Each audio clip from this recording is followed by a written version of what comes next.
నన్ను కూడా ఒక పెద్ద ప్రేమ ఉన్న ఫ్యామిలీలో పంపించి నా రుణం తీర్చుకోండి. మనం భోజనం చేయకపోతే మన కోసం ఒక 10 మంది ఉమ్మడి కుటుంబాలు వర్తిల్లా. అసలు జాయింట్ ఫ్యామిలీ అమ్మాయిని చేసుకుంటే జీవితం ఎంత అందంగా ఉంటుందండి.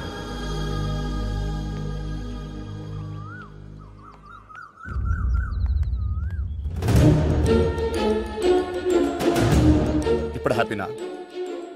నీ కళ్ళ ముందు నా కూతురు పెళ్లి చేయాల్సిన కర్మేం వచ్చిందిరా నాకు.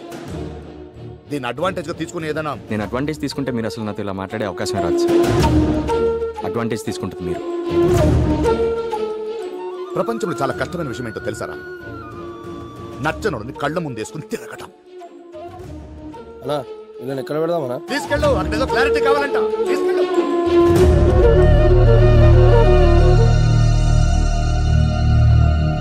ప్రేమించిన అమ్మాయికి కళ్ళ ముందు పెళ్లి జరిగినా ఓర్చుకున్నావంటే జీవితంలో నువ్వు మళ్ళీ ఆ అమ్మాయి జోలికి రావని నేను నమ్ముతాను.